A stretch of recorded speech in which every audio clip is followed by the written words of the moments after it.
नमस्कार मंडळी, मी डॉक्टर सतीश वसंत शिंदाडकर. आज आपण ताकाच्या संदर्भात बघणार आहोत. सर्वसामान्य व्यक्तींनी ताक हे उष्ण असतं का थंड असतं याविषयी जास्त विचार करू नये. ताकाचे गुण आणि नेमकं केव्हा प्यावं हे समजून त्याचं सेवन करावं.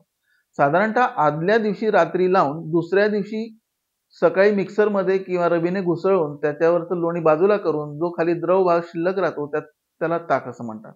आणि ही अशी ताकाची व्याख्या आपण करू शकतो. ह्या दह्याला घुसळत असताना त्यामध्ये अंदाजे 8 ते 10 पट पाणी टाकल्यास ते आयुर्वेदाला अभिप्रेत असणारं ताक तयार होतं. त्यापेक्षा कमी पाणी टाकलं तर त्याची लस्सी तयार होऊ शकते. आज आपण आयुर्वेदाला अभिप्रेत असणारं ताक बघणार आहोत.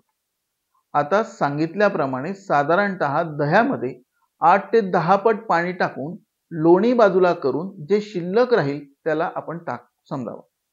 यामध्ये जिरेपूड, कोथिंबीर, चवीपुरता काळं मीठ टाकून आहारामध्ये अंदाजे 1 ग्लास पर्यंत किंवा 1.5 ग्लास पर्यंत म्हणजेच 250 ते 300 ml ताक आपण आहारामध्ये घेऊ शकतो.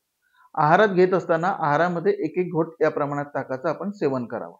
कोणत्याही स्वरूपात आहाराच्या ऐवजी ताक पिणं किंवा आहाराच्या अगोदर भूक लागलेली असताना ताक पिणं हे चुकीचं आहे. शक्यतो सकाळच्याच आहारामध्ये ताकाचा समावेश असावा. आयुर्वेदानुसार सगळ्या प्रकारच्या पचन क्षमता ताक व्यवस्थित ठेवत असते. ऍसिडिटी कमी करणं, अजीर्ण कमी करणं, पोट साफ करणं, मूळव्याध होऊ न देणं हे देखील ताकावरच अवलंबून असतं. साधारणतः आता सांगितलेल्या प्रमाणात म्हणजेच 250 ते 300 ml या प्रमाणामध्ये आणि प्रामुख्याने सर्वच ऋतूंमध्ये ताक हा आहारातील उत्तम पदार्थ आहे. सर्दी, कफ, खोकला किंवा अन्य काही विकार असताना वैद्यकीय सल्ल्याने त्याचे सेवन करावे. अन्यथा अनेक स्वस्थ व्यक्तींसाठी आहारासोबत ताक घेणं हे अत्यंत उपयुक्त असतं. नमस्कार.